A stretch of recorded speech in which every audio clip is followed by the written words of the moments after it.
I do apologize for that momentary dip, folks. I actually got a little bit trigger happy, so all you saw was my very messy desktop, and then I panicked and I actually made the biggest mistake and I actually hung up on Austin. But we're here now. We got there in the end. So apologies for that. It was a bit. I was trigger happy. Let's say that. Austin, thank you very much for being here today. I appreciate you taking the time to come chat with us. It's always interesting to be able to speak to not only someone from the remake, but someone who has a brand new character as well. So this should make for quite an interesting conversation. But like with all guests, I've touched on COVID, and I'm curious as to how our guests are coping with it, because it kind of makes everyone feel like we're all in the same boat, because we really are. How has the experience of COVID-19 been treating you? It's been pretty terrible, obviously, but I mean, like, it's had things that have benefited me, I guess, a little bit. I've really been able to like work really hard on improving my art a lot. I've been posting that a lot, like on Twitter and I've seen that streams a lot. So that's given me time to kind of work on that, because nobody's really working right now. But I mean, voiceover helps, art helps, games help. I'm probably going to be finishing up playthrough number 3 of 7 here pretty soon. And yeah, just a day at a time. Yeah, exactly. I think that's really the best way to deal with it, because nobody knows what's going to be brought tomorrow, right? So I do see a lot of people asking, just a very quick note there, a lot of people are asking what the music that they were hearing in the background is actually Melodies of Midgar, which is an album that we had created. You'll find it on our Patreon. You'll also find it in our store. I was listening to some of that. That was awesome. It's that good. Was so cool. The guy's name is Pontus Holmgren. He's a Swedish composer, orchestrator. He's crazy, but I love him. And he makes some really good stuff. We've made 3 Mozart albums with him. We've made Melodies of Midgar. I can send you a copy, actually. And I was looking at the store. I was actually thinking about picking up some. That's such a good album. It's by far his finest work is Melodies of Midgar, and we're working on another one called Mozart Volume 4. So nice. But thank you very much for being here. Thank you for taking the time out of your day. So of course, sorry I couldn't make it to the first one. I literally had another interview scheduled for that same day. Good. Perfectly fine. So we're here to talk about Roche. We're here to talk about the Final Fantasy VII Remake. Now, tell me, how familiar were you with the Final Fantasy series before any of this happened?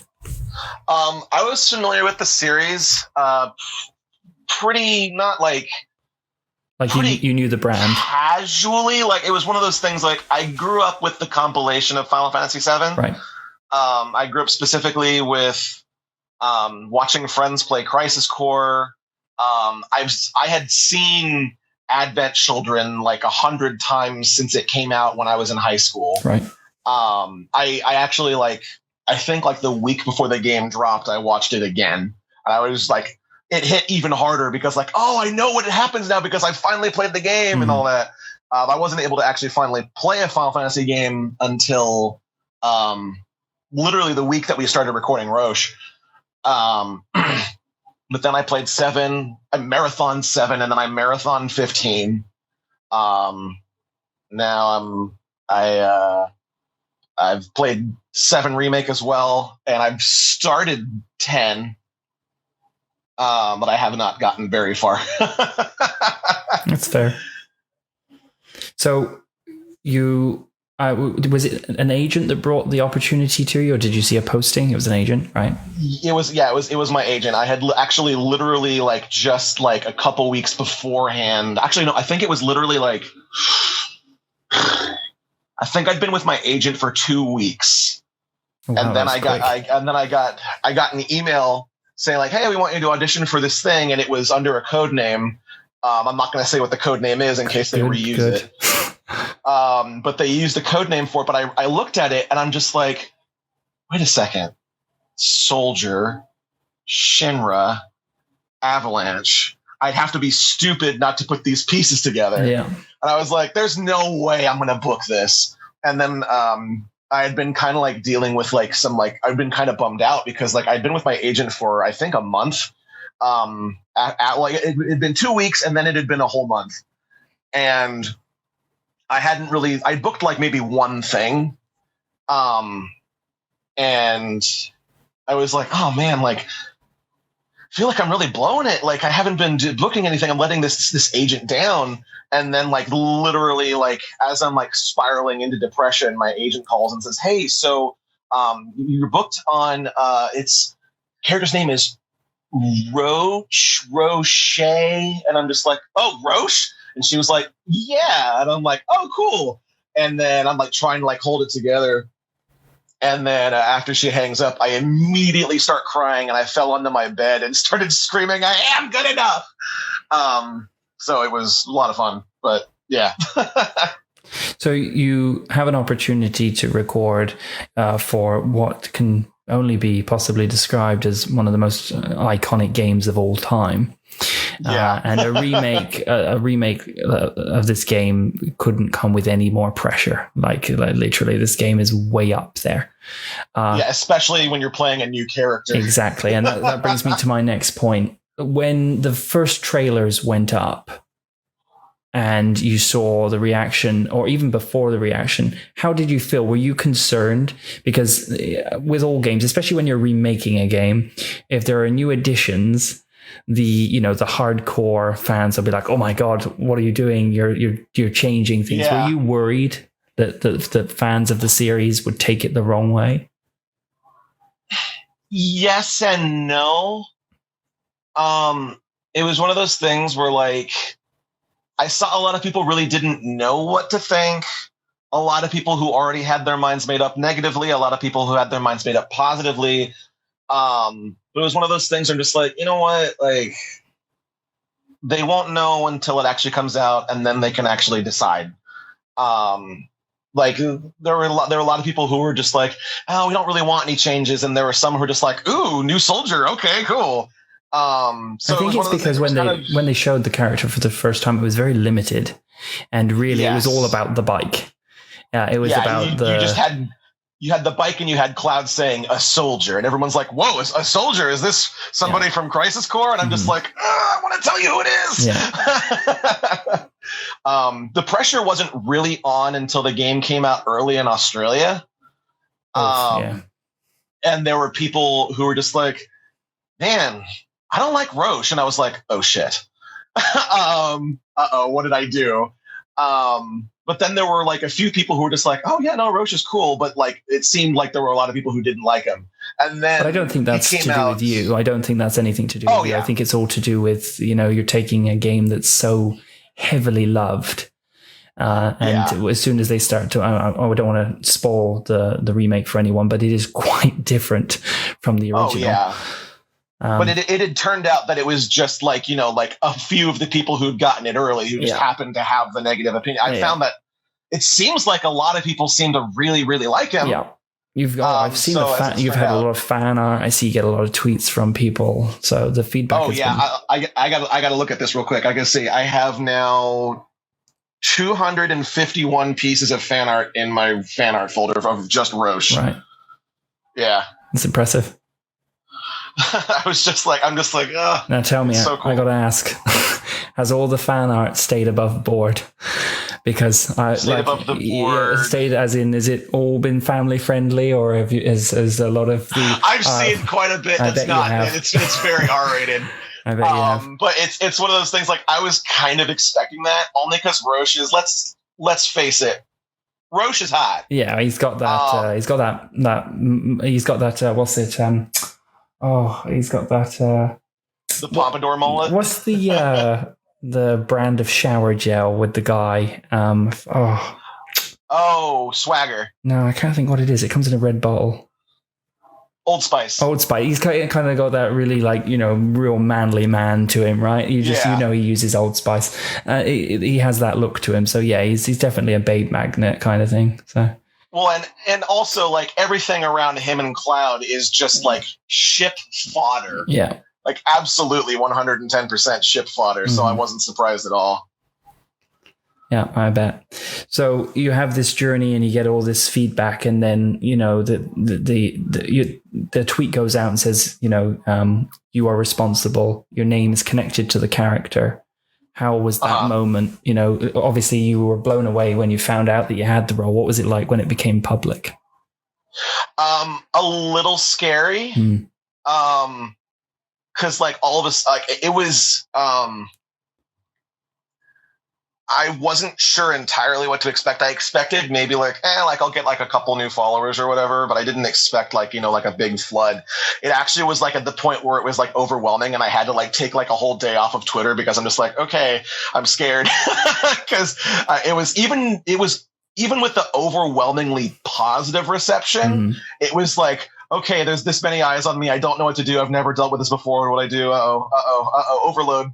But I just needed, to take a break for like a day and come back to it like after I'd taken a breath, and it was a less overload at that point.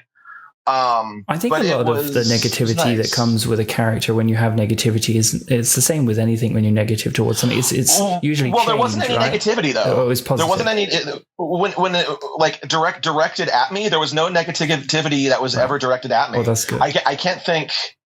I can't recall any like negativity that's ever been directed directly to me about the character. Because usually I find it's with things that are new, it's people are scared of new things, right? But like when I first saw the trailer of Roche, I was like, I don't understand it. I don't feel it. The more we progress through the game, you can understand its value, its worth. Because before in the original, really, the whole soldier thing, you only really look at Cloud. And obviously there's a little bit of backstory around another character without giving too much information. And then with the compilation, they talk about other characters as well. But apart from Cloud and Zack, there's very little to talk about, right? So that kind of added some weight to this, like that there's more people, Yeah, and it's really cool to like see that like, hey, like these nameless 3C operatives that you see, they're not all nameless. Like, like, and there's some like Roche who, could be as strong as the other guys, but like Roche just doesn't care. Yeah. He doesn't care enough to promote. He just wants to ride his bike. Yeah, for sure. Was there any because like a lot of the lines you would have recorded were quite like a lot of it's action movement, there's a lot of, it's not a lot of just standing there and just making conversation. How do you do that in a booth? Like, how do you kind of give yourself that kind of that adrenaline to be able to record lines like that? Well, with characters like Roche, it's really easy because he's already got like that natural energy. So I'm already like kind of in that mode when I'm recording him. And his whole thing is he's excited about everything. And everything that you hear is really genuine because I was excited to be recording it. The entire time I was recording, I had a big smile on my face and I was just so excited to be there. And he's always just at this like super heightened sense of just like, yeah. And that's how I was in the booth. So like, it was actually just super easy for me to just, channel that excitement that I already had and put it into this guy and just, I guess crank it up to 11. Yeah. We got quite a few questions from viewers actually, so I don't want to spend too much time me asking my bits and bobs. So what I'm going to do is I'm going to open it up to the floor. If you do have questions, go ahead. The mods will catch them as we go, but we'll go through the questions that we already had submitted. So Francis said, you did a great job voicing this soldier. Roche is a new character that was cool to encounter. Do you think he will make an appearance in the next part of the remake? What kind of role do you think he would have? I absolutely think he'll show up because, like, especially after those recent interviews where they're just like, we really want to see what happens with Roche and Cloud. And I'm just like, yeah, me too. What happens between Roche and Cloud, huh? But like, I think he'll show up again. I'd love for him to. I don't know one way or the other. But yeah, I would love for him to show up again, and I hope he does. I definitely don't think they'd leave it because there's too much that can be explored, right? As for like what I think his role would be, like, it's hard to say because like I've seen a lot of fan theories. I've seen a lot of people who think that he's going to show off the degradation, the soldier degradation. Right. People who like to show off the instability of the, I want to say can't remember if it was the G Cell soldiers or what. The ones that were the offsuit of Genesis. Yeah. Or others who are just like, yeah, no, we want him to like actually like, you know, like support like the main cast, like be kind of like almost like a what's the word I'm looking for? Kind of like an anti-hero kind of a character. Mm-hmm. And I'd be fine with either of those scenarios. Did you ever play Final Fantasy VIII? That's actually the first Final Fantasy game I ever played, but I've only played the demo of it that came on the Pizza Hut PS1 demo disc. That was very specific.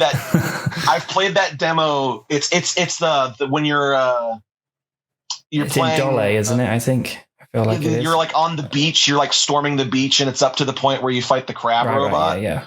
I've played that demo about 50 times, but that's about the most I've ever actually played. Because I kind of feel like maybe the Squall and Cypher thing has a bit of a crossover with the kind of same chemistry, but yeah, I can see that. All fans will read things differently, right? So, So yeah, I definitely think that I'm sure we'll see more in the future.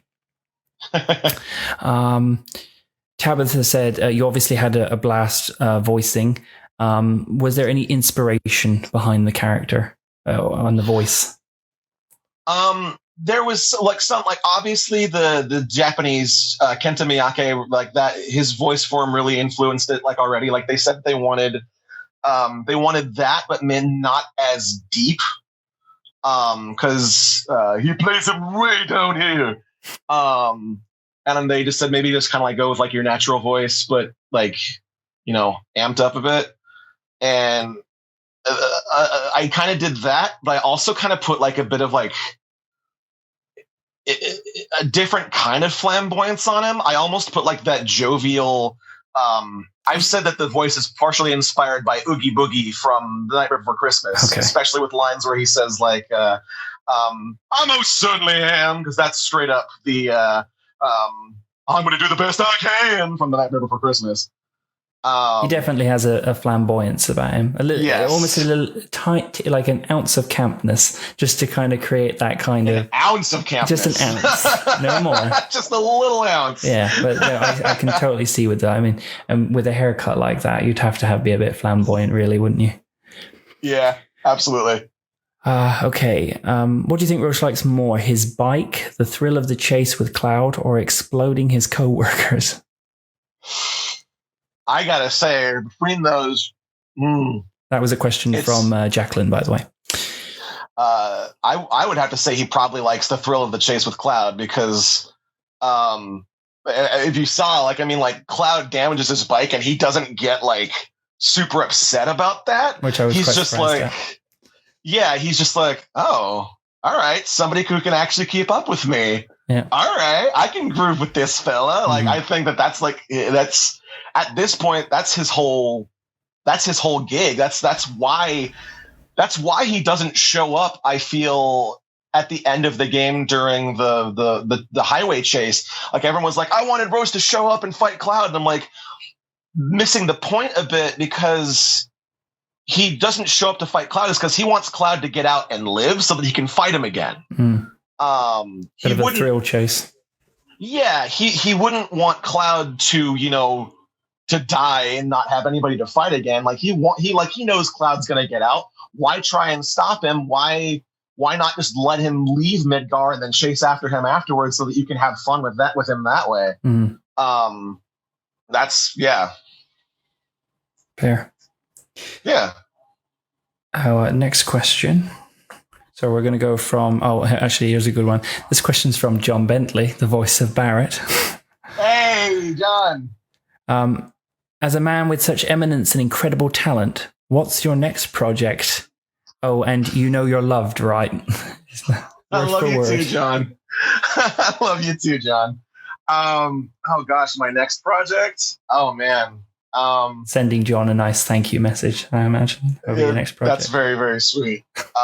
My next project, I don't know if I can talk about my next voiceover project. I know I'm working on trying to get my my show off the ground. I'm working on which is now once again becoming a cartoon pilot. It was a cartoon, then it was a radio play, and I'm thinking about turning it back into a cartoon just because it feels like it deserves it. But yeah, that's probably my next thing that I'm working on right now is my cartoon pilot, Megaton Girl. That's probably what I'm working on next. Gotcha.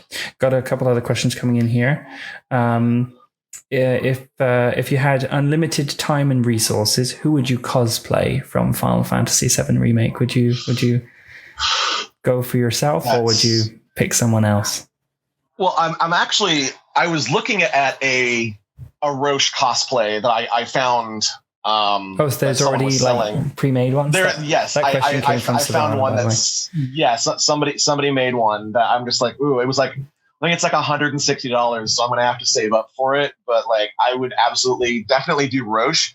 But if I would feel like I would probably be better suited dressing up as somebody who's a bit more to somebody of my carriage, because like, I'm a fat guy. So I would either probably do most likely Wedge, because I love Wedge so much, or if I really, really, really wanted to like go super overboard with it, I would do either Don Corneo, that would be a lot of fun. Or Palmer. Okay. But yeah, probably more than likely Wedge or Don Corneo are the two I would pick if I didn't do Roche. And one last question from Amy. Amy asks, if you could play any other character, who would it be? Man. Probably I've wanted to be Sonic the Hedgehog for a long time. That's probably who I'd pick if it was somebody not in Final Fantasy. It would be probably Sonic. Right.